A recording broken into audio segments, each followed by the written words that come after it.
So recording. And now let me do a share screen.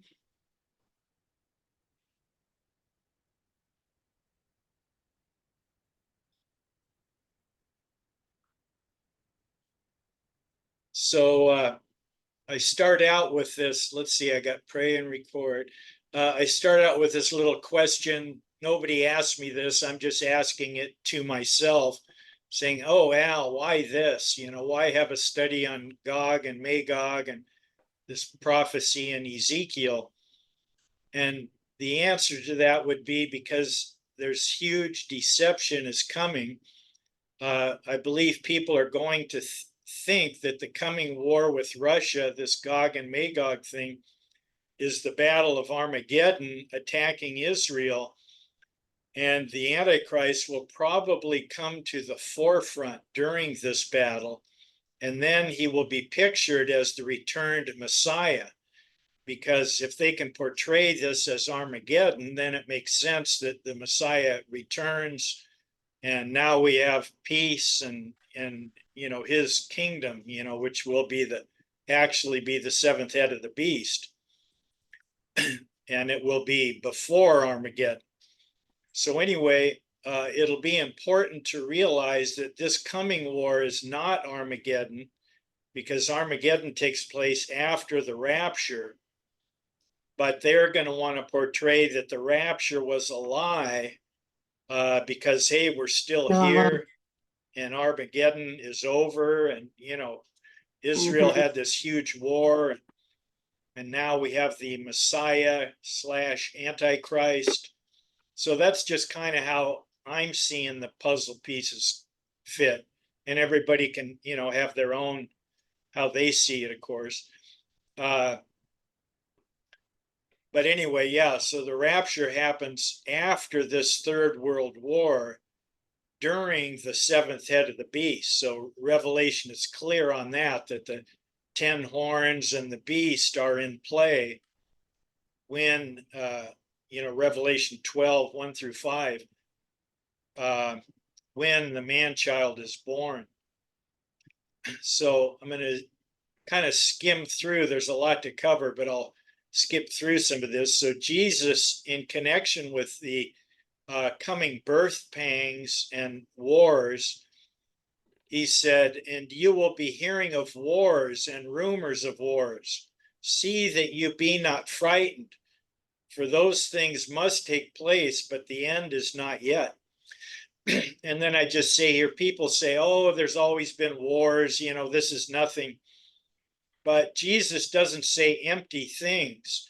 The wars that he is talking about are those wars that are the beginning of the birth pangs that are going to bring the birth of the man-child, which is also pictured as the birth of the manifestation of the sons of God, the bride of Christ forming, the sons and daughters of God coming into his image and likeness.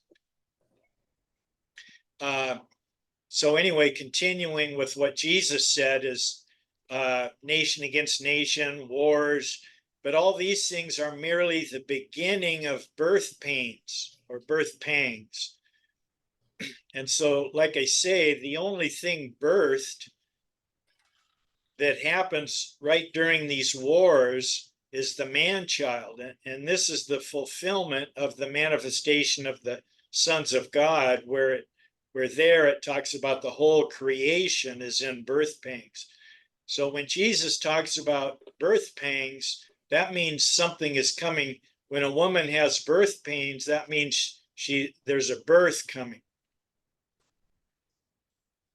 And verse 4, a tail swept away, the falling away, a third of the stars of heaven, and threw them to the earth. The dragon stood before the woman who was about to give birth, so that when she gave birth, he wanted to devour the child. And she brought forth, so there's the birth that these pains were leading up to with these wars. She brought forth a man-child who was to rule all nations with a rod of iron. And her child was caught up to God and to his throne, to God's throne. And here's that other picture of, in Romans 8:19 and 22, the same picture, Paul talking about the anxious longing of the creation waits eagerly for the revealing of the sons of God.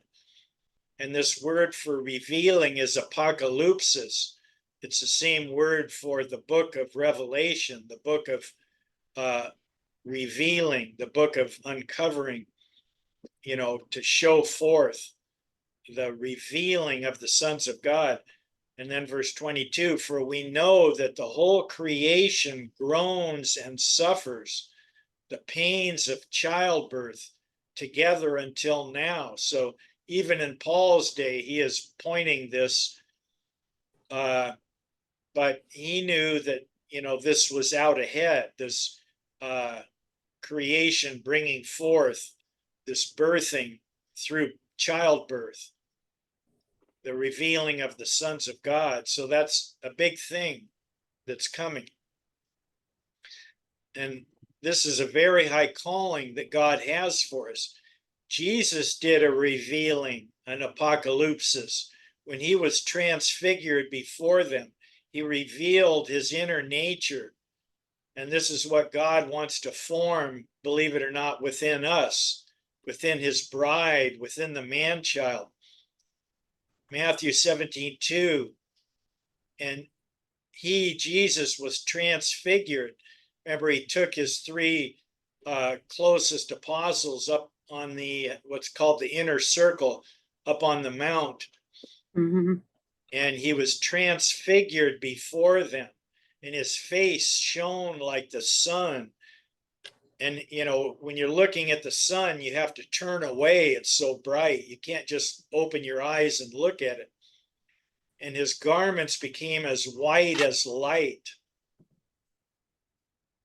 And then back to Romans 8, where it speaks of the whole creation and birth pangs. For whom he foreknew, he also predestined, conformed to the image of his Son, that he, Jesus, might be the firstborn among many brethren. So we all know this verse, that God wanted to use Christ to fulfill Genesis 1:26. Let us make man in our image. And so, that's what it says here.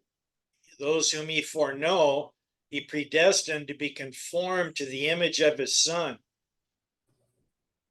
And so the birthing has to take place because this is God's word. So we know this will happen. So people can't have a theology that leaves these two things out.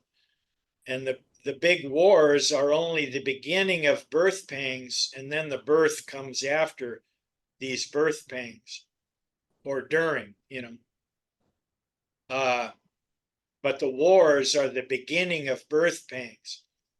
And so it doesn't necessarily say the birthing happens after all the wars, or whether it's in the middle of one of the wars. So back to Gog and Magog. And remember, Jesus said we are built upon the foundation of the prophets and apostles. And Ezekiel was a prophet. So this prophecy is for us to understand. So I just say, please stay tuned in here. Don't, I know Old Testament can be difficult for some, but it's important. So here's God speaking to Ezekiel. And the word of the Lord came to me saying, and that is in the Greek, that would be logos. The logos of the Lord came to me. Anyway, verse 2, Son of man, set your face toward Gog of the land of Magog. So we hear a lot about Gog and Magog, but it's really Gog of the land of Magog, the prince of Rosh, Meshach, and Tubal. and prophecy against him. Persia, Ethiopia, and Libya with them. So sometimes he calls them him, like it's one big him, but then it's them when it's all the countries together. All of them with shield and helmet. Gomer with all his bands, Togarmah and of the north quarters. So you'll hear, from Israel's perspective, these countries are, many of them, up toward the north, but there are many people with them. And then Sheba and Dedan and the merchants of Tarshish. The commentators kind of say, well, these are probably not with these other countries, but they're just remarking, and they're saying to these countries, are you come to take a spoil? Have you gathered thy company to take a prey, to carry away silver and gold, to take away cattle and goods, to take a great spoil? And then verse 14, therefore, son of man, prophesy and say unto Gog, thus saith the Lord God, in the day when my people Israel dwell safely. So that's like what they are today. They have their own nation. They've been brought into the land. So shall you not know it? And thou shalt come from thy place out of the north part. So there again, it's out of the north for this Gog Magog. Thou and many people with thee, all of them riding on horses. And a lot of this is going to be symbolic here and there. They probably won't be riding on horses, but Ezekiel couldn't really say they're riding on tanks and drones and military vehicles because nobody would know what that was. So he has to speak in a way that, the people of his day for the next 1,000, 15, 1,800 years would, be able to understand what he's saying. A great company and a mighty army. So here I'm just going to take a minute and show and tell what these countries are. So, and there is some, the commentators kind of go back and forth on these, well, this country is this country is that. Some of them are kind of tricky to know who's who. There was a guy named Gog in the Old Testament, but not much is known of him. And so they don't know if it's his descendants or, but anyway, as to the significant, this comes from McClintock and Strong, who's a very, I think the best Bible encyclopedia dictionary. As to the signification of Gog, it appears to mean mountain, which would fit with them, coming out of the north in the mountains, i.e. the Caucasus. And there is some Russian Soviet lands that are the Caucasus Mountains, Persic, so-and-so. And even in classical name Caucasus, the Caucasian people, since Caucasus was the chief seat of the Scythian people. Anyway, I'm not going to get down in the trenches and try to figure out exactly, but they mostly agree that this is talking about up above, kind of near Russia. Here's Russia, Rosh, and Magog, which is multitude of Gog. Anyway, Persia, well, that's easy because that's Iran. They changed their name to Iran. And then Put is easy. It's Libya. And this land is known as Libya today. So let's go down and look at Iran. Here's Iran. And Libya is over here in the blue. So that is called Put, this area, by Ezekiel. But it's come down to us as Libya today. And then Cush, he mentioned, which is often translated Ethiopia. It's not the same as modern Ethiopia. It represented the land south of Egypt. Today, this nation is Sudan. So that's, let's see, where'd Sudan go? Oh, right here. See here, Cush. Yeah. Great. Thank you. And then Meshech and Tubal noted together in this passage. This area is located in the part of modern day Turkey. So that's up here. And then Gomer was the eldest son of Japheth. Remember, there's Ham, Shem, and Japheth.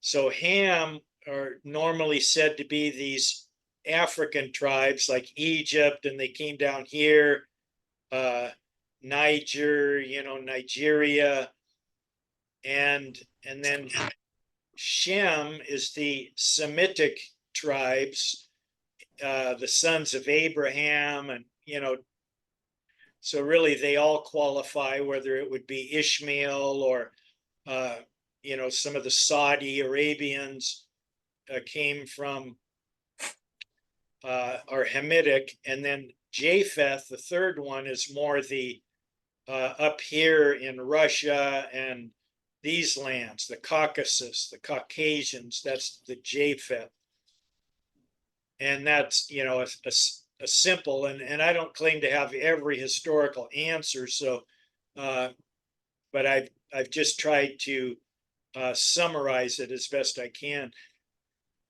And so he was the eldest son of Japheth and was the father of Ashkenaz and Togarmah, which Togarmah is mentioned up here by Ezekiel.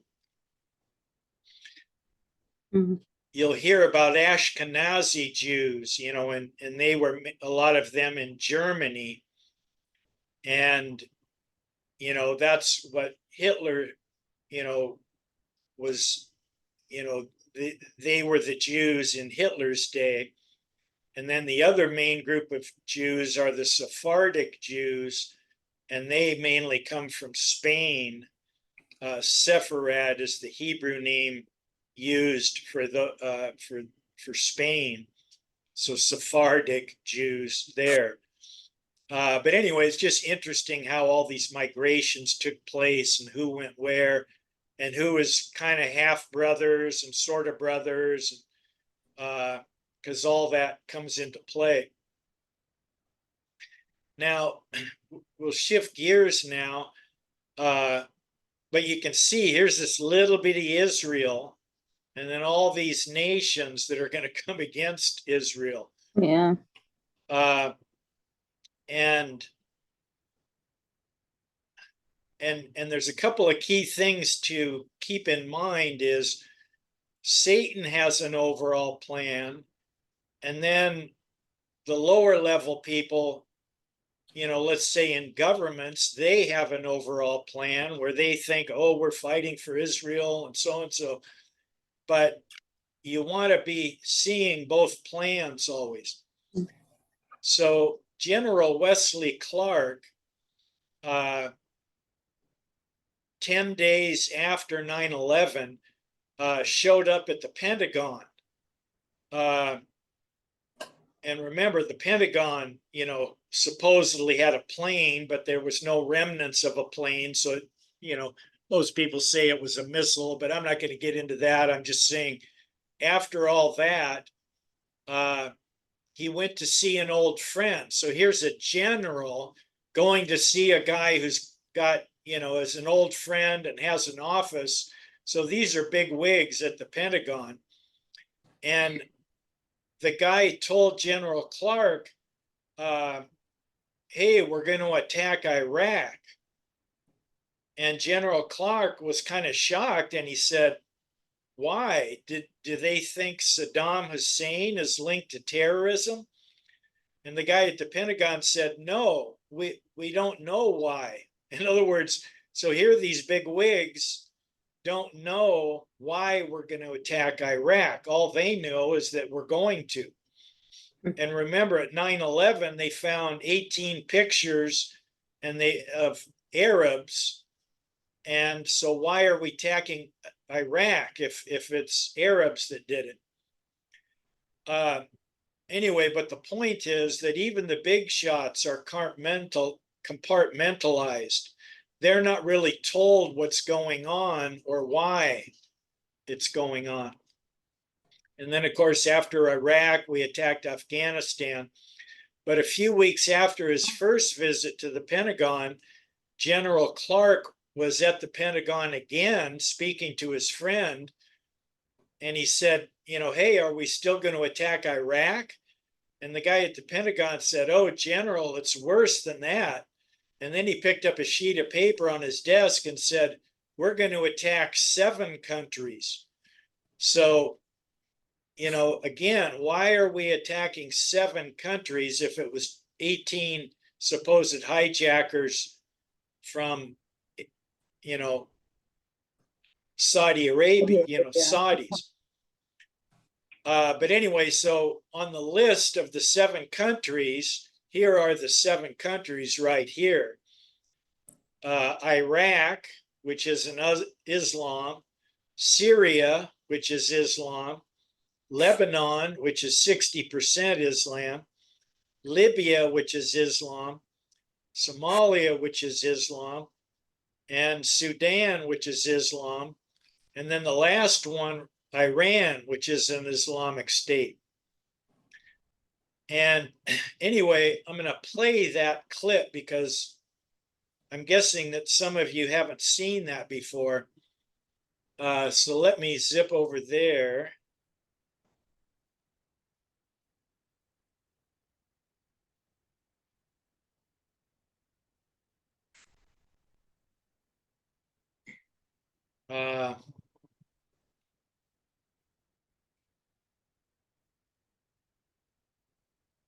Okay. And nobody can give me a thumbs up, but if you can hear this, please say something. For a TV, Yeah. the world Yes. is thinking. Oh, thank you, Jeannie. Mhm. Now, let me just say this. I used to have a few clips because I saved these things, a lot of them. And all the other ones have been scrubbed from the internet. So this is the last one I could find of this interview of Wesley Clark, General. What happened in 9/11 is we didn't have a strategy. We didn't have bipartisan agreement. And remember, he's speaking from, the view that they're told and compartmentalized. But so you don't, necessarily believe everything he says, but his experience that he had there at the Pentagon is pretty telling. We didn't have American understanding of it, and we had instead a policy coup in this country. A coup, a policy coup. Some hard-nosed people took over the direction of American policy, and they never bothered to inform the rest of us. I went through the Pentagon 10 days after 9/11. I couldn't stay away from Mother Army. I went back there to see Don Rumsfeld. I'd worked for him as a White House fellow in the 1970s. All this is in the book. And I said, am I doing okay on CNN? He said, yeah, fine. He said, I'm thinking about it. He says, I read your book. And he said, this is a book that talks about the Kosovo campaign. And he said, I just want to tell you, he said, nobody's going to tell us where or when we can bomb. Nobody. He said, I'm thinking of calling this a floating coalition. What do you think about that? I said, well, sir, thanks for reading my book. And, he said, thanks, that's all the time I've got. Really? And I went downstairs. I was leaving the Pentagon, and an officer from the Joint Staff called me into his office and said, I want you to know, he said, sir, we're going to attack Iraq. And I said, why? He said, we don't know. He said, I said, well, did they tie Saddam to 9/11? He said, no.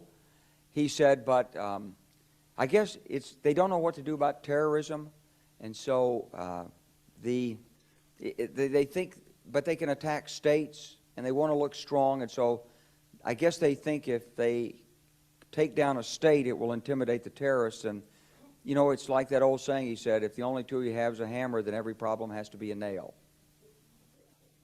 Well, I walked out of there pretty upset, and then we attacked Afghanistan. I was pretty happy about that. We should have.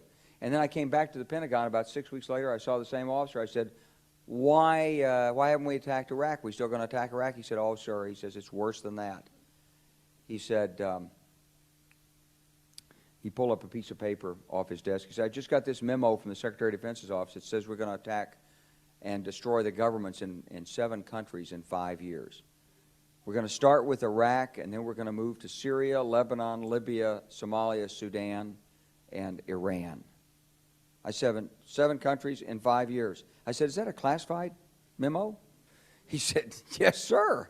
I said, well, don't show it to me. He was about to show it to me. He said, because I want to talk about it. And I sat on this information for a long time, for about 6 or 8 months. I was so stunned by this, I couldn't begin to talk about it. And I couldn't believe it would really be true, but that's actually what happened. These people took control of the policy in the United States. And I realized then, it came back to me, a 1991 meeting I had with Paul Wolfowitz. You know, in 2001, he was Deputy Secretary of Defense, but in 1991, he was the Undersecretary of Defense for Policy. It's the number 3 position in the Pentagon. And I had gone to see him when I was a 1-star general. I was commanding the National Training Center. I had met him one time. He said, if you ever get to Washington, come look me up. They always say that.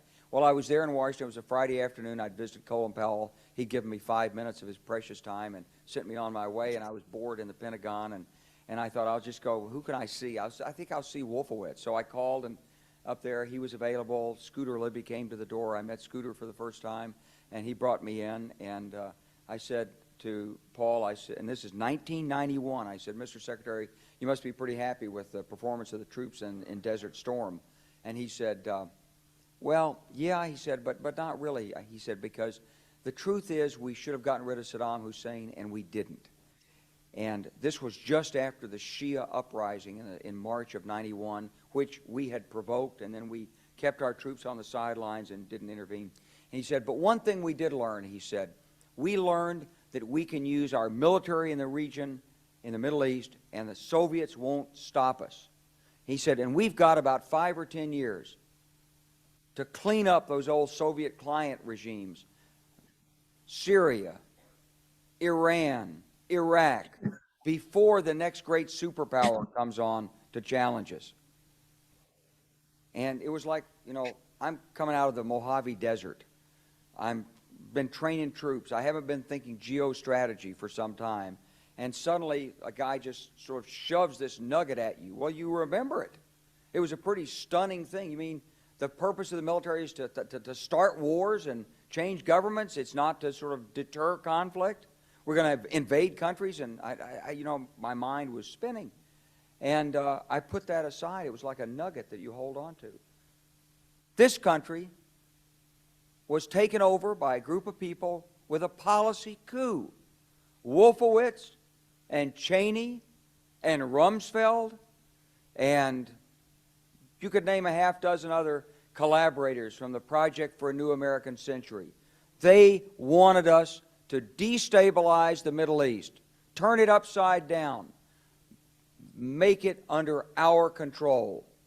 It went back to those comments in 1991. Now, did anybody ever tell you that? Was there a national dialogue on this? Did senators and congressmen stand up and denounce this plan? Was there a full-fledged American debate on it? Absolutely not. And there still isn't. And that's why we're failing in Iraq. Because Iran and Syria know about the plan. All you have to do is read the Weekly Standard and listen to Bill Kristol, and he blabbermouths it all over the world. Richard Pearl the same way. They could hardly wait to finish Iraq so they could move into Syria. It was like a laydown. Oh, our legions are going to go in there. This wasn't what the American people voted George Bush into office. Well, they didn't actually vote him into office, but it wasn't what many of the people who... It wasn't what he campaigned on. He campaigned on a humble foreign policy, the most arrogant foreign policy in American history. He campaigned on no peacekeeping, no nation building, and here he is with Afghanistan and Iraq. It's astonishing. So the root of the problem is not how many troops are in Iraq. Please believe me. Don't be mad if you're a Democrat at your Democratic congressman because they can't reduce the troops and frustrate the president. That's not the issue. And if you're a Republican, don't be mad at the Democrats because they're fussing with the troops. Whether you're a Democrat or a Republican, if you're an American, you ought to be concerned about the strategy of the United States in this region. What is our aim? What is our purpose? Why are we there? Why are Americans dying in this region? That is the issue. So yeah, it's pretty amazing, you know, when you think about it.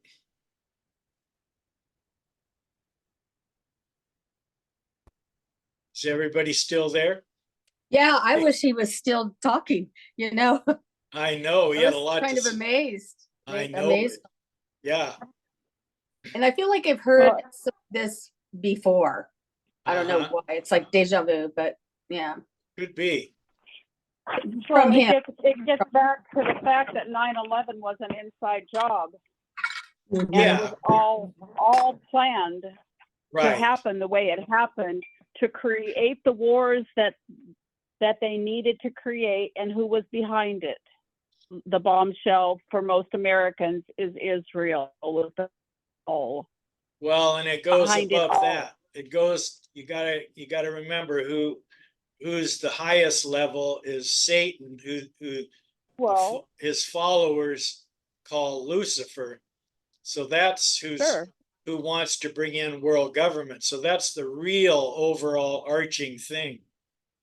But Yes, and you can't get that spiritual understanding unless you get aspects of this understanding of how these governments are being played and playing Right. against each other for the purpose of the spiritual end time event that's unfolding right in front of us.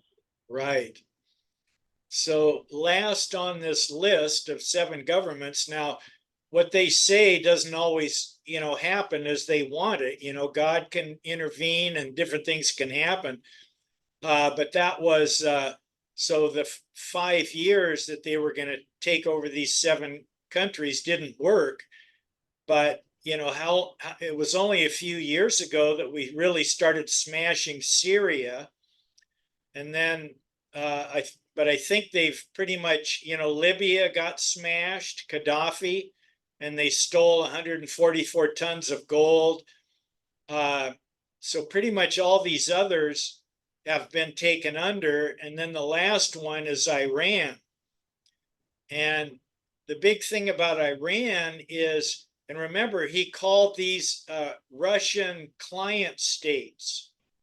So that's really interesting as we get into this, the Gog and Magog, that some of these smaller are considered Russian client states. And so, you know, that's Russia is kind of the big daddy. But anyway, Iran is the last one on the list, located right here, just below Magog and Rosh. And, you know, so that's the last one. And most people say that that will probably bring Russia into the war when they go after Iran. And so, which would be, you know, World War III along with the Ukraine mess. Now, this little thing here is kind of interesting. It says Russia wants war. And so here's a picture of Russia. All these little blue things are NATO, you know, military bases. So this thing is kind of a joke because here's Russia and it says Russia wants war. And then it says, look how close they put their country to our military bases. And so they're kind of making fun like it was Russia's fault for placing their country right where we put all these NATO military bases. You know, how would America feel if Russia had, you know, Prognosky or, you know, military bases, you know, 15 of them or 20 all around the US? You know, we would be like totally freaked out. And so you say, oh, wow, well, is Rockefeller's NATO the good guys? They're fighting with the Lord against, Roche and Gog and Magog, to protect Israel. And then, the answer to that is no, Rockefeller is not the good guys. It's Satan seeking death and destruction. And so let's just continue on. Now, this is phase 3. This General Clark was phase 2. Phase 3 is Albert Pike. And he lived in the 1800s. And I just want to tell a little bit about him so you see how important he is to the dark side. And then I'll explain what I believe Satan revealed to him as far as how the world government is going to be brought into place. But first, let me just tell you a little bit about Albert Pike. So he was a 33rd degree Mason. He was one of the founding fathers and head of the ancient accepted Scottish rite of Freemasonry, being a grand commander of North American Freemasonry from 1859. And he retained that position until his death. So for, whatever this is, 32 years, he was the grand commander of Freemasonry. In 1869, he was a top leader in the Knights of the Ku Klux Klan. Pike was said to be a Satanist who indulged in the occult, and he apparently possessed a bracelet which he used to summon Lucifer, with whom he had a constant communication. And so my note here is, therefore, since he was in such a place to have constant communication with Lucifer, he qualifies for a statue in Washington, D.C., unlike Moses, Elijah, or Jesus. So, we are portrayed that we are the God Bless America country, but that's only to keep us in deception and supporting the war on terror, these wars, with Hollywood and all the movies we grew up with. He was the grand master of a Luciferian group known as the Order of Palladium, the Sovereign Council of Wisdom, which was founded in Paris in 1737. So he comes along in the 1800s and they make him president of this. And it was this cult of Satan that was introduced to the inner circle of the Masonic lodges. So the Masonic lodges is another place where people are compartmentalized. When you're at the lower levels, you don't really know what's going on. And even the 33rd degree don't really know what the super high up people like Albert Pike know. Pike's right-hand man was Filius Walder from Switzerland, who was a former Lutheran minister, a Masonic leader. A lot of times these Masonic, they bring them up through religion so they can be leaders in religious, a lot of the so-called TV evangelists, that kind of thing, are not what you might think. Pike also worked closely with Giuseppe Mazzini of Italy, who was a 33rd degree, who founded the mafia in 1860.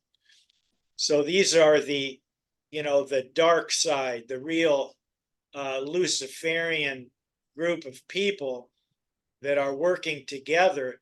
But Albert Pike intended to use this Palladian rite to create a satanic umbrella group that would tie all the Masonic groups together. Albert Pike died on April 2nd, 1891, and was buried in Oak Hill Cemetery. Although they moved his corpse to the headquarters of the Council of 33rd Degree Scottish Rite Freemasonry in Washington, D.C. And here's a statue in Washington, D.C. of Albert Pike. So like I say, here we are, we're supposed to be, God bless America country, but in Washington, District of Columbia, they have a statue not to Abraham, not to Moses, not to commemorate the Lord Jesus, but a Satanist gets a statue in Washington, D.C. And not only that, they put his dead body under the Freemason headquarters. And you can see this is like the dollar bill with the all-seeing eye. And they envision that the all-seeing eye is Satan, and that's the last thing that is set on their pyramid. And this, of course, has 33 pillars in their building. But anyway, they put Albert Pike's body here underneath this building. And you think how many, high up Satanists and evil people they could have had to put under here, but they chose Albert Pike. So that tells you he was a bright light in their little world.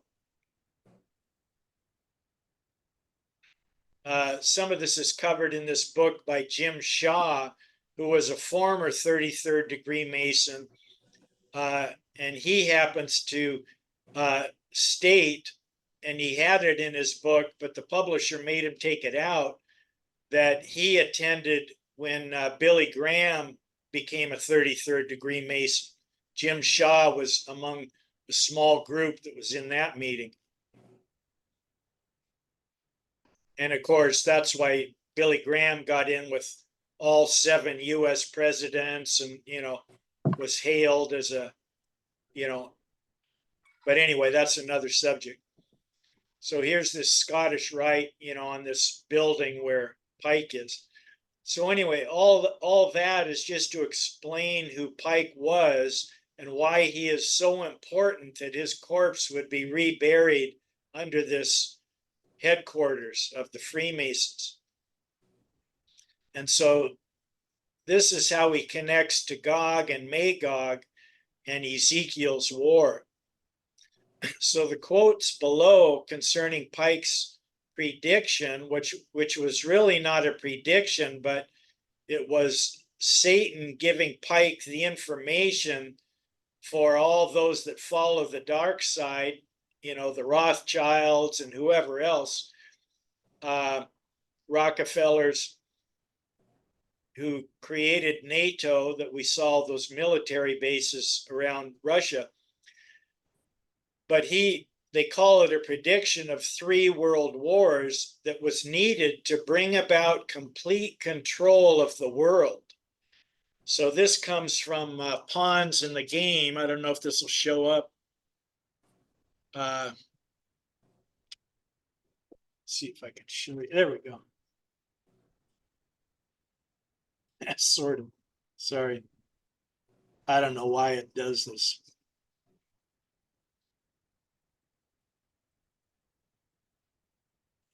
What did Pike die of?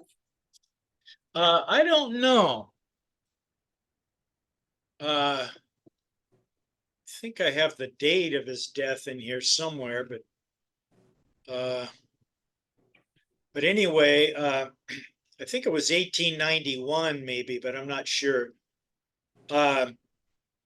So this, this was by a Canadian military commander who worked in intelligence and was an anti-communist, wrote this book, Pawns in the Game. And he had access to Pike's letter, which has since been destroyed. But apparently back in I don't know if it was the 40s or when, 30s or 40s, he had, and a lot of other high up people had talked about Pike's letter. But of course, the dark side hides it and burns it, and that never existed. That's a conspiracy theory kind of thing. But the fact is, it called the 3 world wars perfectly, and the 3rd World War that's just out ahead, it's calling it perfectly also, as we'll see in a minute here. So this letter was from Pike to Mazzini, Remember, Mazzini was Pike's buddy that started the mafia. And it was written in 1871, so many years before World War I even.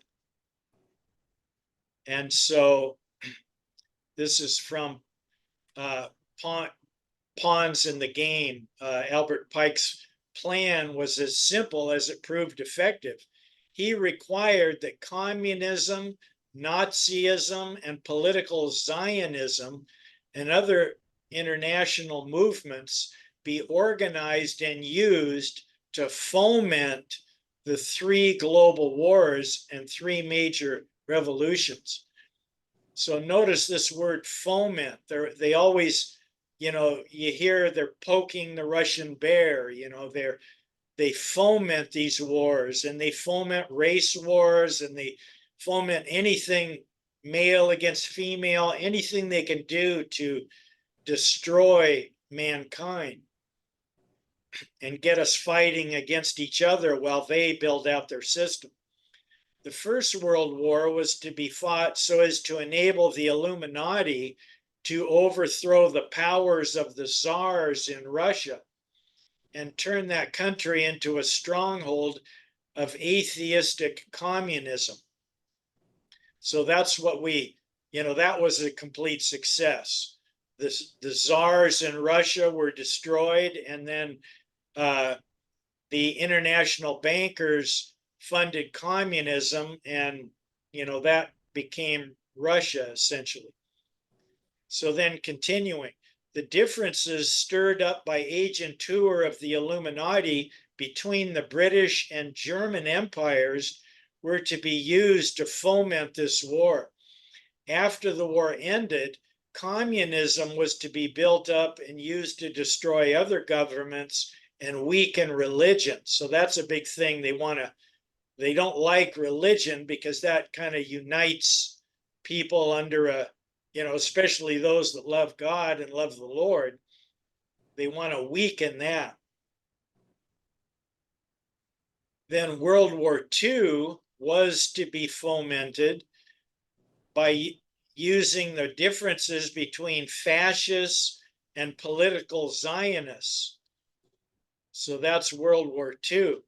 This war was to be fought so that Nazism, that's Germany, remember the Germans and the Nazis, would be destroyed, and the power of, and when they say destroyed, they just mean not that the country would be gone, but just that it would be, beaten to a pulp, as it were.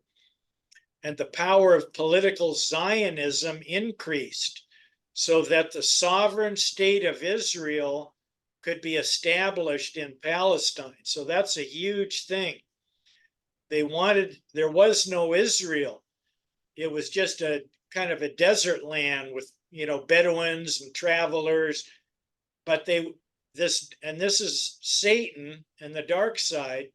Now, yes, God also, in the scriptures we hear, there's many scriptures that God would call his people back into their land in the end of days. But Satan also has a plan. He wanted to drop Israel and force people out of Germany to come to Israel because, Hitler was killing the Jews, in persecutions. And so this is what they're saying was the reason to establish Israel, because then they could go in and start smashing down these Muslim countries that were all around Israel. And that would be needed to have world government. You can't have all these independent Muslim nations and have a world government. So you want to see that overarching plan of the devil always when you go through this. During World War II, international communism was to be built up until it equaled in strength that of united Christendom. At this point, it was to be contained and kept in check until required for the final social cataclysm. And so then William Guy Carr says, can any informed person deny Roosevelt and Churchill did not put this policy into effect? So here we come to our war out ahead, what I believe is going to be Gog and Magog. And this is World War III. Remember, this is Satan revealing this to Albert Pike, who wrote it to his friend Mazzini, that was giving the dark side their plan for how to have complete global control. And the final stage was World War III. And it is to be fomented by using the differences between the agentur of the Illuminati to stir up between political Zionists and the leaders of the Muslim world. So that is what we're seeing today, isn't it? You've got the Muslim world. We saw those 7 countries, and then they're called Russian client states. And then you've got the political Zionists. Now, this word Zionist has different meanings to different people. In the Bible, it was used, Zion, King David built, the tabernacle of David there on Mount Zion, and Jerusalem was built there, and the temple. And so it represented God's city. They were the people of God, and it was God's city. And then Paul uses it in Hebrews that we are spiritually Mount Zion. And so, you could say, well, yeah, we're Zionists.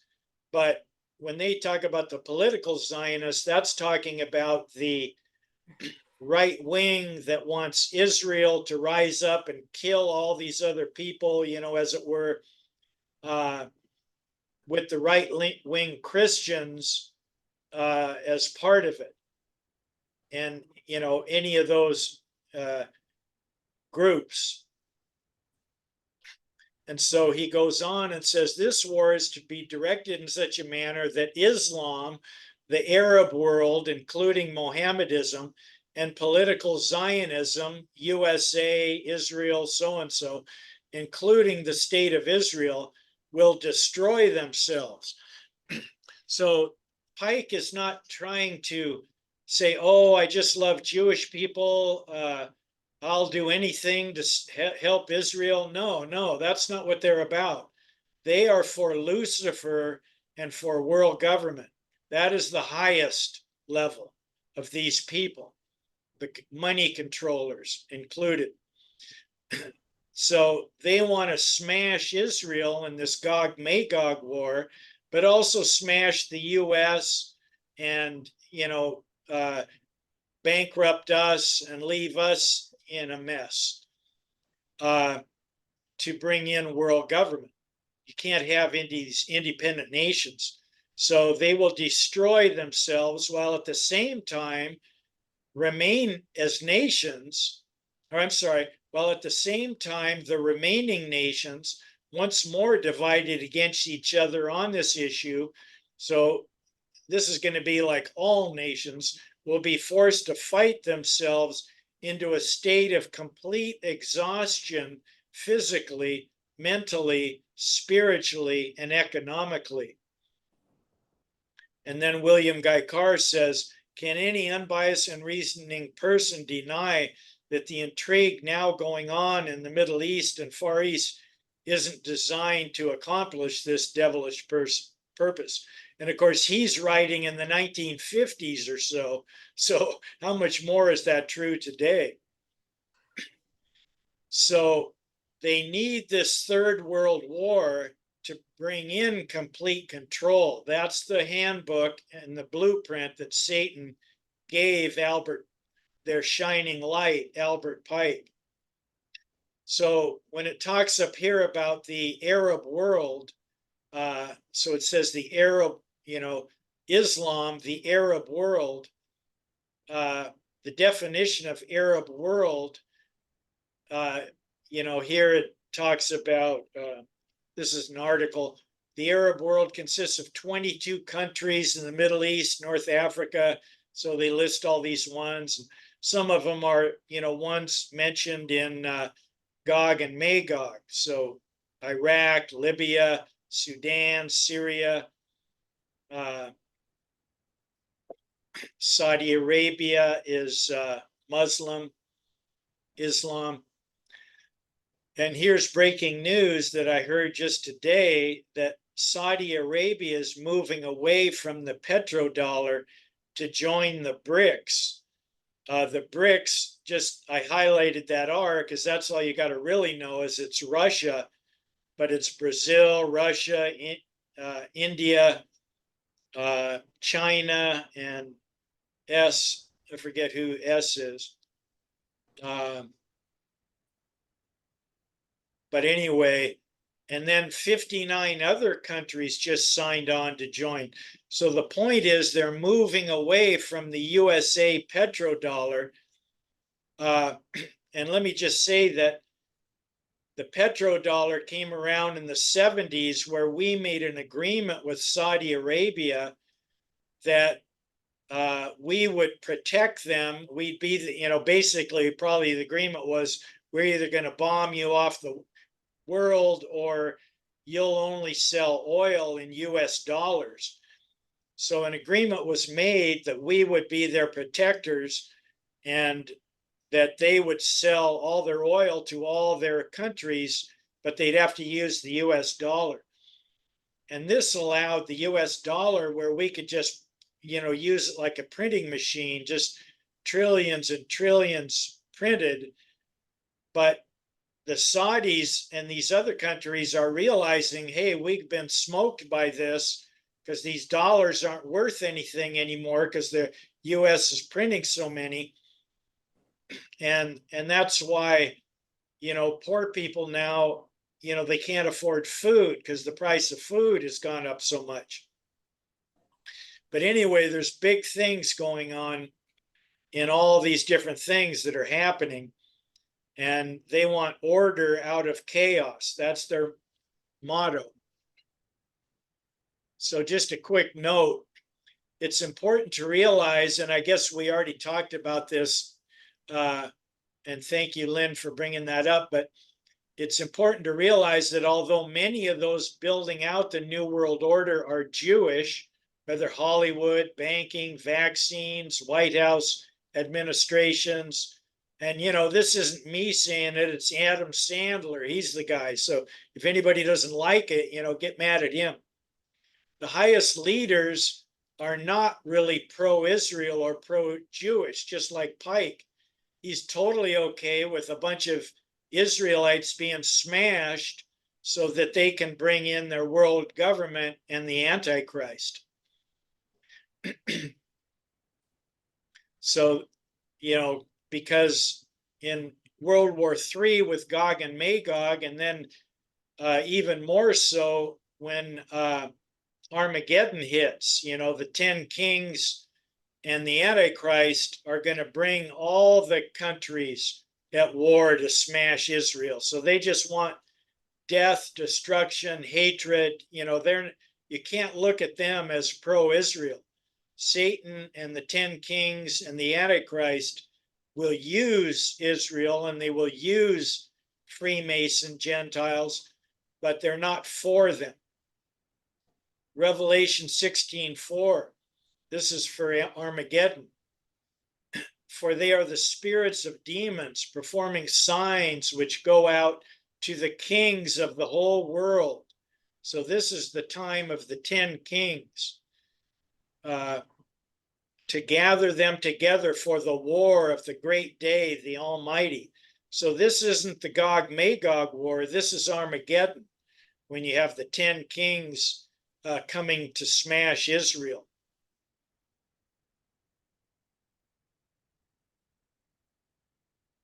So again, the 10 kings gathering the nations to come and destroy Israel. So now back to pawns in the game. On August 15th, 1871, Pike told Mazzini that after World War III has ended, those who aspire to undisputed world domination will, those same people will provoke the greatest social cataclysm the world has ever known. We quote his own written words taken from the letter in the British Museum Library in London. We shall unleash the nihilists and the atheists, and we shall provoke a formidable social cataclysm, which in all its horror will show clearly to the nations the effect of absolute atheism. So these guys are not atheists. They see Lucifer as God. Anyway, then everywhere the citizens obliged to defend themselves against the world minority of revolutionaries will exterminate those destroyers of civilization, and the multitude disillusioned with Christianity. So that's what they want. And you know that the Bible talks about a big falling away. And these are Pike's words. The multitude disillusioned with Christianity, whose deistic spirits will be from that moment without compass. So they will have no direction anymore because, you know, their man who was supposed to save them, you know, and overcome the deep state, it didn't work. But anyway, anxious for an ideal, but without knowing where to render its adoration, will receive the true light through the universal manifestation of the pure doctrine of Lucifer, finally brought out in public view. So that's what's going to happen when the Antichrist, you know, after the man-child is caught out, this Luciferian doctrine is, they're going to have their 3.5 years. A manifestation which will result from the general reactionary movement, which will follow the destruction of Christianity and atheism, both conquered and exterminated at the same time. When Mazzini died in 1872, Pike made another Italian revolutionary leader named Adrian Lemmi his successor. Lemmi was later succeeded by Lenin and Trotsky. So, you know, we know about them. The revolutionary activities of all these men were financed by British, French, German, and American international bankers. So these are the people building out the system, and it's Satan giving them the money and leading them and putting them in control to do that. Many, well, not many of them, a lot of the lower level are dupes and don't know what's going on, but the higher level do know. The reader must remember that the international bankers of today, like the money changers of Christ's day, are only tools or agents of the Illuminati. While the general public has been led to believe that communism is a movement of the workers, Soviets, to destroy capitalism, Pawns in the Game and the Red Flag Over America is another book of this guy, prove that both British and American intelligence officers obtained authentic documentary evidence which proved that internationalist capitalists operating through their international banking houses had financed both sides in every war and revolution since 1776. Those who today compromise the synagogue of Satan direct our governments, who they hold in usury, to fight the wars and so and so.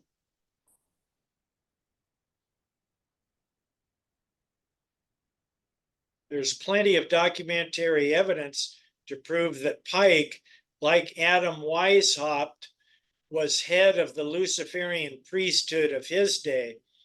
In addition to the letter he wrote Mazzini in 1871, another he wrote to the heads of the Palladium Council in 1889 also fell into hands other than attended. So here's a quote from this other letter. He says, "That which we say to the crowd is we worship God." But then Pike goes on to say, but our God is Lucifer. So you see a lot of these people in Hollywood and high up politicians will talk about God and, you know, we worship God, we love God, but they're often talking about Lucifer, who is their God. So Pike continues, but it is the God that one worships without superstition. The religion should be, by all us initiates of the high degrees, maintained in the purity of the Luciferian doctrine. Yes, Lucifer is God. And unfortunately, Adonai, the name given by Luciferians to the God we worship, is God also. So they're saying there's two gods, for the absolute can only exist as two gods. Thus, the doctrine of Satanism is heresy. So they don't follow Satan, they follow Lucifer. And the true and pure philosophical religion is the belief in Lucifer, the equal of Adonai. But Lucifer, God of light and God of good, is struggling for humanity against Adonai, the God of darkness. So anyway, they, portray good as evil and evil as good, like the Bible says they will do. So Pike's Third World War, Gog, Magog against the Muslims, the Russian client states versus Israel, the US, the Zionists, to bring in their complete control will form the seventh head of the world government beast, just as Satan gave direction through Albert Pike. And so all of that is how the seventh head of the beast will come to fruition.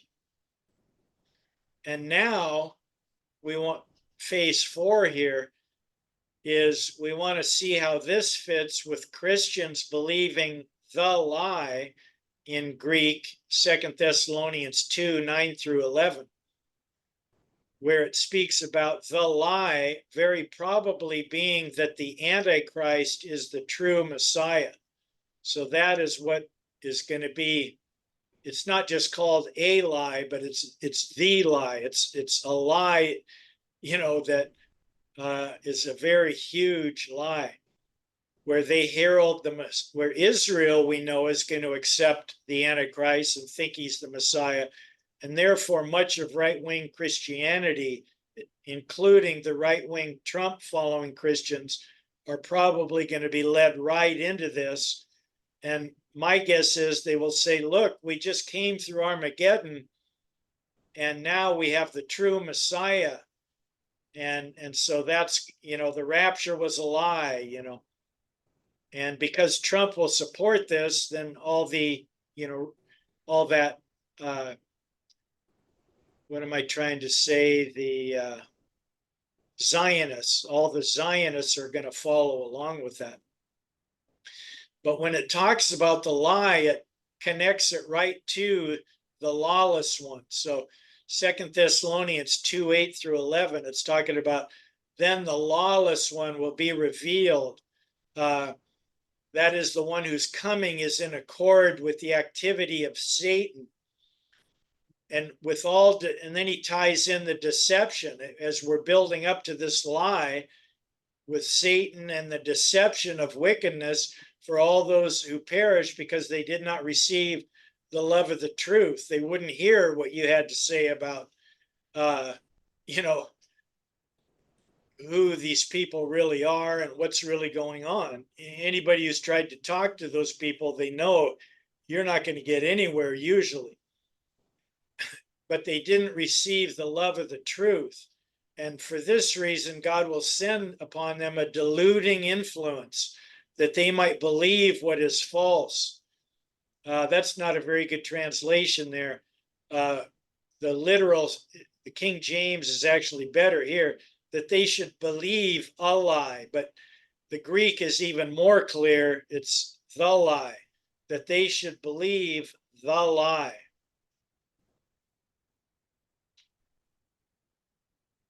And BDAG gives that definition, a lie, a lie. But when you have the definite article in front of it, it becomes the lie. And so speaking of the Zionists, that are going to be one half of this war. You know, Don Trump was friends with Epstein, who we know used young ladies to corrupt government officials. You know, that was all part of controlling governments and, you know, high-end things. But Trump gave a lot of money to Hillary when she ran for the Senate in New York. He's, by his own words, he said he was a good friend of the Clintons. And as I say, you know, I voted for Trump because I couldn't stand to see Hillary. So I'm not some wild left-wing liberal who doesn't like Trump. I'm just saying he's a wolf in sheep clothing, in my opinion. Trump and his daughter sent money to Kamala Harris, the vice president under Biden, when she ran for attorney general and won in San Francisco. Trump is a friend of Ghislaine Maxwell, Epstein's lady, and she is a daughter of Mossad operative and media giant Rupert Maxwell.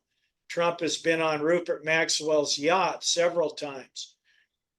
He was also raised up through Hollywood TV programming to be an ace businessman and a star in various TV shows and appearances. Mhm.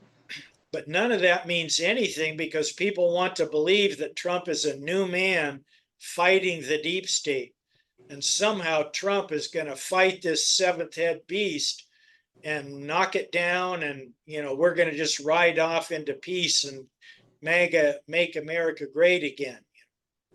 But you don't see that in the Bible anywhere. And of course, he says some really good things to get people to believe. And so, like I say, you know, that's why I voted for him, not because I was totally deceived on it, but just mainly I didn't want to live under Hillary. But anyway, somehow they believe he's going to beat the beast, even though the scriptures are clear that the beast stomps nations into submission. Anyway, I'm going to just zip through some of this real quick. Here below is a younger Trump with buddy and convicted child trafficker Epstein, who was famous for Epstein Island and all these globalist, you know, Hollywood people traveling, politicians going to Epstein Island, where all these young ladies are. Here's Trump and Epstein as a younger picture of them. And here it looks like at the same party. I don't know if these are Sunday school teachers or what, but probably not. Here's one of the photos recovered from Epstein's Island with Epstein showing young ladies there. And then Trump, when everything started to blow up about Epstein, Trump tried to distance him, saying he hardly knew him. But in a 2002 interview with New York Magazine, Trump said, and this is a quote from that magazine, way before he ran for president or anything, "I've known Jeff for 15 years. So he's known him for 15 years. So this is an older picture of Trump and Epstein together than that earlier one we saw. "I've known Jeff for 15 years. Terrific guy. He's a lot of fun to be with. It's even said that he likes beautiful women as much as I do. And many of them are on the younger side. No doubt about it. Jeffrey enjoys his social life." Anyway, I'm not trying to rank down, you know, what they do. I'm just saying they're all part of a global network. Hillary is good friends with Lynn Rothschild, Hillary Clinton. And Epstein and Ghislaine, his lady, are friends with Nat Rothschild, who is son of Lord Jacob Rothschild. So they're a little happy network, and they're working to bring about Satan's will. Here's a picture. This is Rothschild's, Lord Jacob Rothschild's son. Here's Ghislaine Maxwell, Epstein's babe. Here below is a picture of Trump on Rupert Maxwell's yacht. Here's Rupert Maxwell. Here's Trump. So he's been brought along, you know, they don't invite us on Rupert Maxwell's yacht. You have to be somebody who they, want to use. How to be a friend of the Clintons. So here's, I guess it's Chelsea's wedding, maybe. And here's Ghislaine Maxwell, she's invited. So the Clintons don't have a lot of Sunday school teachers as their good friends. And yet Trump says he's good friends with them and donated money to Hillary's campaign before Trump became a Republican. See, so now he's a Republican fighting the deep state. And here is, part of this global child trafficking where and this is Prince Andrew. And this is the young lady that kind of blew the Epstein out in the open. And, supposedly Epstein died in prison. I'm sure he's, on some island in the sun, and probably the same with Ghislaine. They tell us she's in prison, but, try to go visit her. I don't think you'll be able to. But anyway, Epstein, over the course of his life, became known as a man with plenty of wealthy, very famous, super wealthy connection.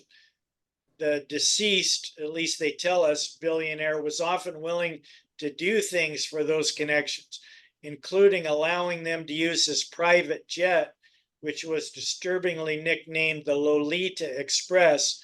Lolita is like for underage girls.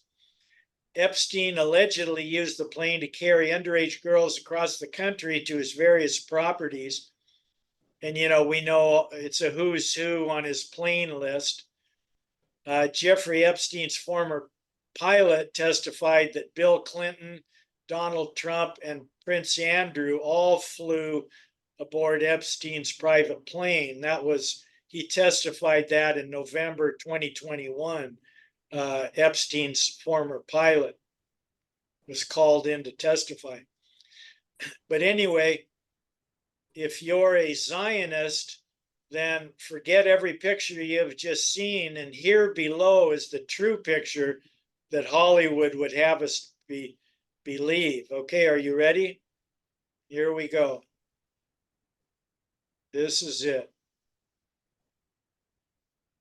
This is the Lord, and he's just pleased with his son and servant who's going to fight the deep state and overturn what the Lord showed in the Bible about the seventh head of the beast.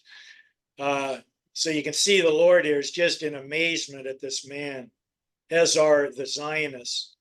And I'm speaking as a joke, this is a Hollywood put together. Anyway, so all that is to say that there may be coming a war with Russia and those listed Muslim countries, as we saw, where America, possibly led by Trump, and then I jokingly put Epstein, Ghislaine, and the Clintons, etc., sided with Israel, supposedly, is shown to overcome and defeat Gog and those Muslim countries. And out of this war, or during it, the Antichrist comes forth, heralded by our leader Trump, to be the true Messiah. I'm not saying Trump is, but I'm saying Trump will be heralding this man, whoever he is. Some do say it's going to be Trump. I don't know about that, but if it isn't Trump, Trump will for sure be one to herald it, just like he heralded the vaccines. And many Christians will believe the lie, because they'll be part of this Zionist, we overcame Russia, we overcame Gog, now we have world government with the Messiah. The kingdom has come. We're kingdom people. We've got our leader. And they are told that we are through the Great Tribulation. The rapture was a lie. Trump never believed it. And now the Messiah has returned. And he may even have a photo op of the Antichrist standing on the Mount of Olives, showing that the Messiah has returned. So all this is one reason why it's important to see the difference between Gog and Magog, and along with the Muslim nations war, versus the Armageddon war that takes place after the rapture, after the Christians are all killed, the 3.5 years in the Great Tribulation. Armageddon happens after all that. And as we're moving toward closing, it's interesting that Isaiah 66, which is another verse, another set of scriptures that talks about the man-child being born, where God says, to this one will I look, him who trembles, he's contrite and trembles at my word. And your brothers who hate you, excluded you, they said, let the Lord be glorified, but they will be put to shame. And here it's talking about her birth pains. Before this woman travailed, i.e. birth pains, well, actually here it's she brought forth. Before her pain, she was delivered of a man-child. So I think that's really saying that this woman, and her seed go into the Great Tribulation, and that's when her real pain comes. And she's delivered of a man-child before that.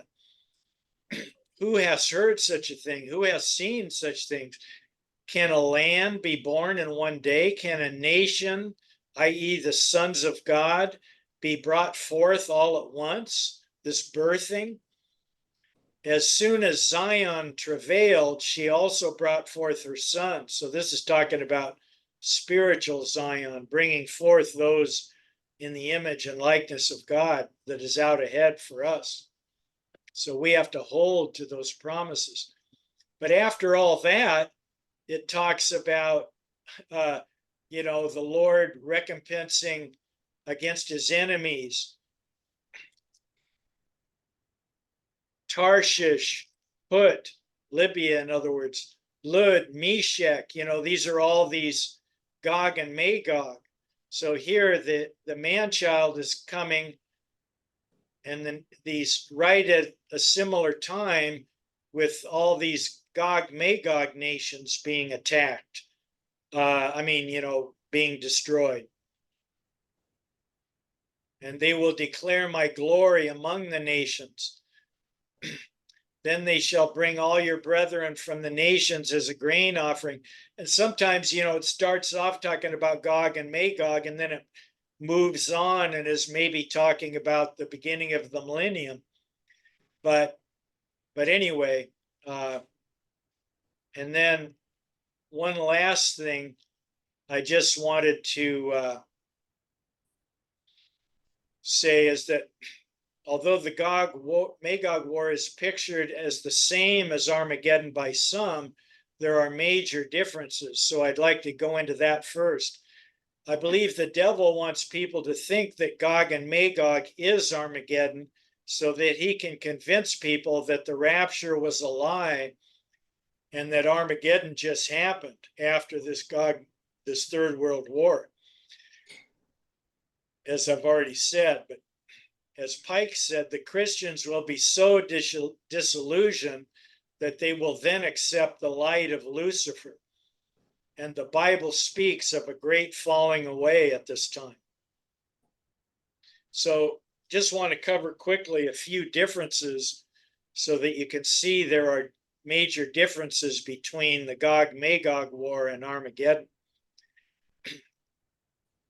One goal listed on the Gog-Magog is that they're coming to take spoil, gold, silver, all kinds of treasures, that the wealth of Israel at that time.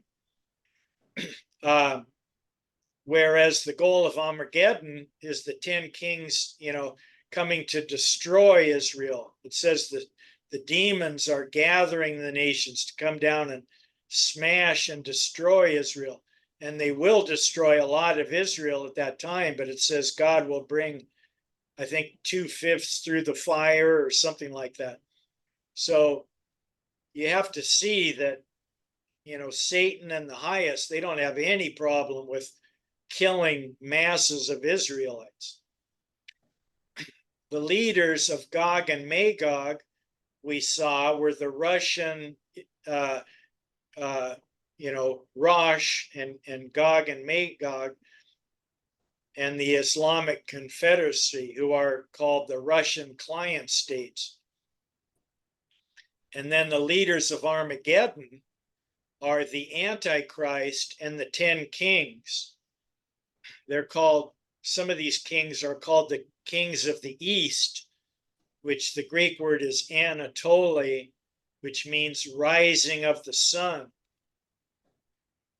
So here in Revelation now, I want to just read a little bit of this Armageddon.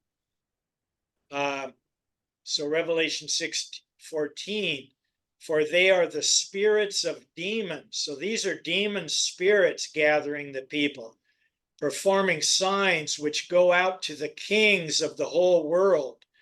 So at this time, as they're getting close to Armageddon, there are the 10 kings that are given authority with the beast. So this is talking about those 10 kings. And they're gathering them together to gather the whole world together for the war of the great day of God, the Almighty. And then verse 12, which was 2 verses before this, and the sixth angel poured out his bowl upon the great river, the Euphrates, and its water was dried up, that the way might be prepared for the kings of the east. So that, it's hard to say, how much of this could be spiritually meant in a spiritual sense and how much is literal, but a lot of it is literal because the demons are gathering these people for a great war. And then Revelation 17:12, remember the 10 horns that we saw in Revelation 12, 1 through 5, and also in 13, Revelation 13, here in Revelation 17:12, it explains who they are. The 10 horns which you saw are 10 kings. These are the kings that are gathering the whole world to war on Israel, who have not yet received a kingdom, but they receive authority as kings with the beast for 1 hour, for a season. These will wage war against the Lamb, and the Lamb will overcome them. So here's Revelation 19:19. And I saw the beast and the kings. So these are the 10 kings, the kings of the earth, and their armies assembled to make war against him who sat on the horse and against his army. So this is when Jesus comes down and wipes them out in the battle of Armageddon. And then he, his feet stands on the Mount of Olives. So all that I just read here was Armageddon. And there's nothing in Revelation here in this Armageddon battle that talks about Gog or Magog. And also there's no mention in Gog and Magog about the 10 kings or any of that. So these are definitely two different wars at 2 different time periods with 2 different things going on. Now, John does mention the 10 kings that were pictured in Daniel a few times in the book of Daniel, because these 10 kings in the book of Revelation are the same 10 kings as Daniel. So why wouldn't John also connect Armageddon to Gog and Magog if it's the exact same war? And I think he would have, but it's clear when you put everything together that there's 2 different, there's the Third World War that's coming that is Gog and Magog, and then there's the final one that is led by the Antichrist and Armageddon. Antichrist and the 10 kings that are Armageddon.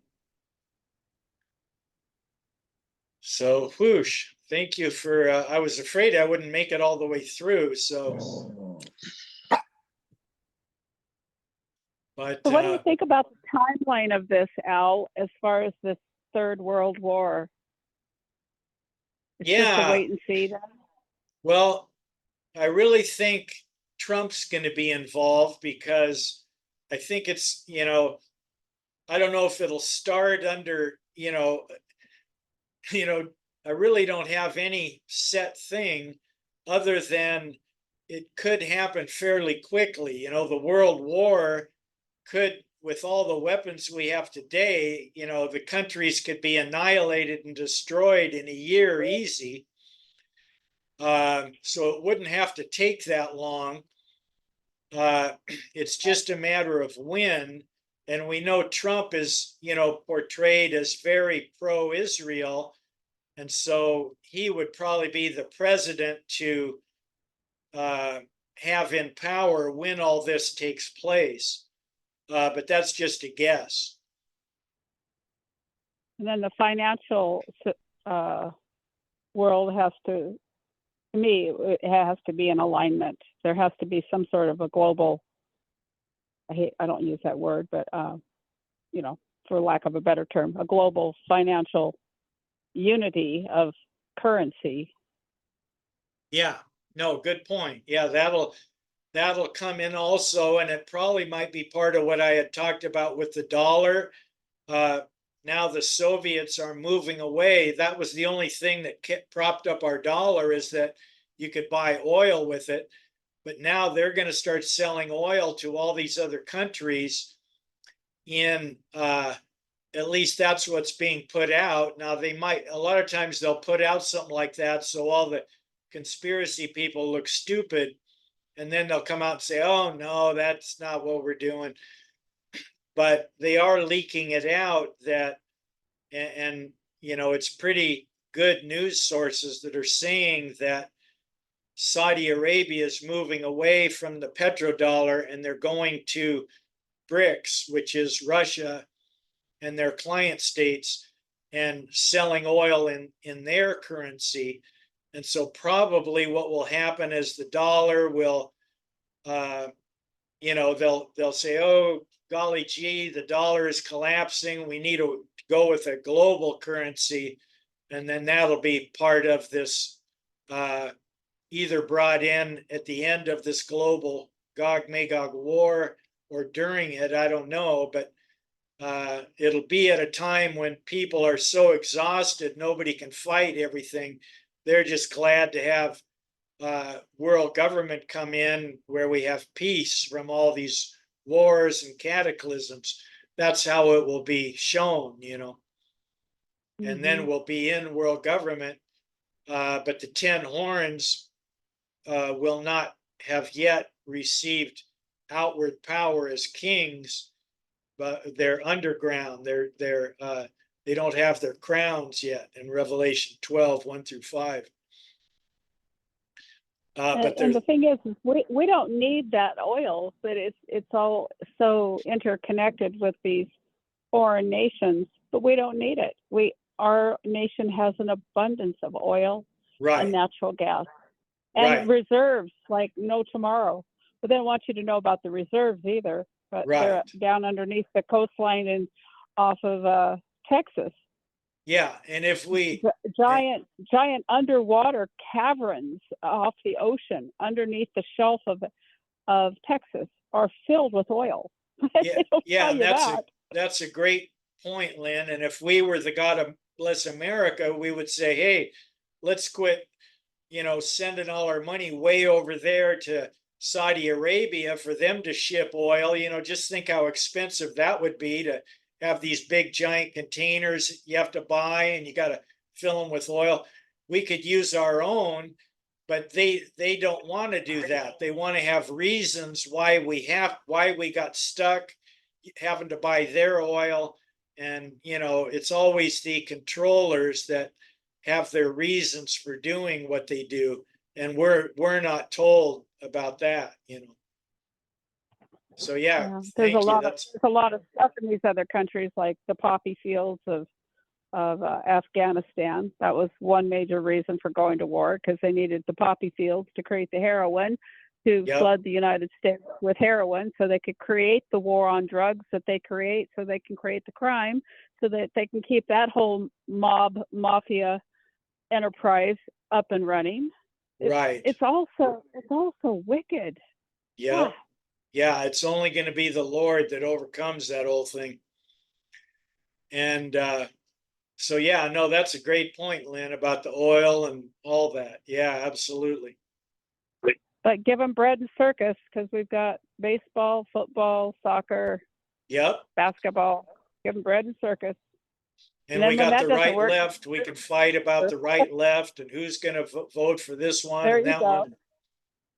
And just keep your head swimming. They'll create another fake virus, because now the chickens have crossed their virus, which there's no such thing, over to humans, which cannot happen, but people just soak it up, and then they'll go get more shots and die. It's just like, oh my God. I just hope we don't sound like conspiracy theorists. Well, every single one of them comes true, and they have to give us a new one so we can be proven right again. So whatever. Janie I'm and so John, done. any comments from you two precious ones? I muted because my doggy was barking. Oh, okay.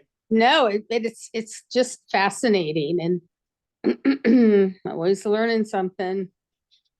Yeah, I think there's a lot to, try to put together in there, but Mm-hmm. it sure seems to be kind of coming, and the Bible talks about it, the Antichrist being revealed, but it's a double revealing. There's a hidden revealing Mm-hmm. where those in the know and those who have spiritual eyes to see, and then there's another revealing where everyone realizes, oh wow, Yeah. this is the Antichrist.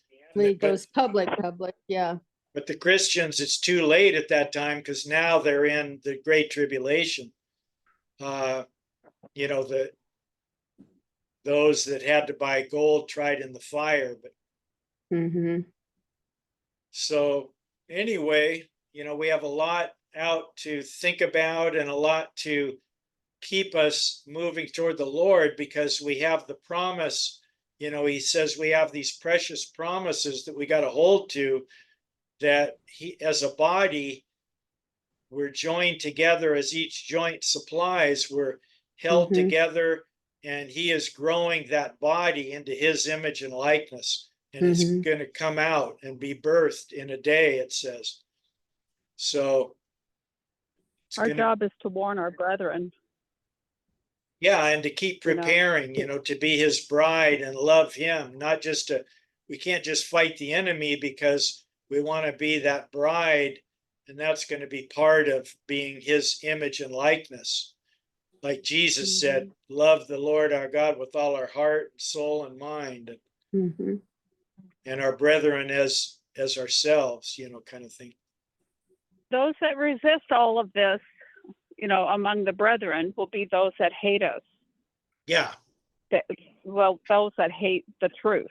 I mean, They don't want the truth. They're going to hate those that bring truth, that opposes this political ideology of their salvation coming from these leaders, mainly men, these men in power, that are going to be lead the pathway to our nation's self-deliverance, to be great again. Alec, Yeah, John? I'm not understanding too well, but a little bit, but I will know what's right and wrong with God, whatever God put in my heart, and I know something's right or wrong. Do it or don't do it, you know what I mean? Yeah. Because he know that I cannot see good and I cannot read good, but what comes to my mind, my heart, he will tell me, and I would know. Yeah. Yeah, he's giving you discernment, and maybe even on a lot of times people that have a disability in one area where they can't see or something, can be a lot more finer tuned in other areas where they catch things that other people wouldn't catch. So yeah, Right. but yeah, don't worry, John, if you don't get every aspect of it, but just try to get the general sense of the whole deal. Right. Just like when I was in the hospital with the COVID, they put the IV in me. My mind told me something's not right. So somebody on Facebook told me, hey, get the IV off of you, because a lot of people with the IV, they did not get off the bed in 7 days. That's why they have me in the freezer. Like I'm gonna die. And I can't sleep. It's too cold in there. And I need coffee to keep me warm. They won't give me no coffee too much. Yeah. So I find a way how you can get it warm, because they are life to me. The doctors, the nurses, they say that there's nothing they can do. It's all like that. And they lied to me. I had to get on the chair to get on the top of a little box like this, a little one. With the magnifying glass, they'll have a little light because it's kind of dark in there. Yeah. And I look and took the box off, and I feel it with my hand, but I can't see because it's too high over my head. And I can feel it, and I said, man, I think I found it. Then I move it, I think on 80, I'm not sure. And then I feel it like getting warmer at the right time. Hey, good one. What would be the reason why they wouldn't turn Put in the freezer? Well, why they wouldn't turn the heat up for you? Because a lot of people with the COVID, when you have an IV, a lot of people die. They damage your kidney, your lungs. So they're your giving you heart. something that was not, that was poison or something, right? Right, because I told the doctor I couldn't talk. I could barely talk. And I told her what the name of the IV, and she gave me the name, and I put on Facebook. And the brother, he told me, get that off. He know a lot about it. Was it Remdesivir? I don't know the name, but I told the doctor, right? I told the doctor to take it off. And she said, why? I said, because I heard a lot of bad things about this. Take it off. And the nurse came to take it off. Because Remdesivir caused a lot of kidney failure. Yeah, because a lot of people don't in 7 days. They want to leave it on for 7 days. Yes, certain protocols, there were doctors in New York that were refusing to follow the protocols because they were noticing that they put these patients on air tubes, whatever it's called, and that would break their lungs. And so I saw this. What was that, Lynn? Ventilators. Yeah. And I saw this interview where one doctor was saying, I'm sorry, I'm not going to do this anymore. And he was getting in big trouble for not following the protocols. And I remember, when I got COVID, I remember thinking everybody that I see dies in the hospital. And so I said, there's no way I'm going to the hospital. They're not getting a hold of me. Yeah. And it was rough, but I did get through it. I had it twice. And Susan prayed for me, and I got through the pneumonia that came after it. But I'm sure with all this now, our video is going to be banned, but oh well. Yeah. So maybe we'll cut that part out before you post it. Yeah, if I knew how to do that. But... Yeah, you might really try. That would be a bummer. Yeah. Well, it's 6:01, so I better close, and Lord bless you all. And thank you, Al, for the study. Oh, you're sure welcome. Oh, I hope it doesn't get banned. I was going to watch it so I could see the pictures and take better notes. Well, I'll be able to send it individually, so I think I'll be okay that way. Okay. Oh, that just the public wouldn't have access. Yeah, I YouTube. see. Yeah. Okay. So hopefully we'll be okay.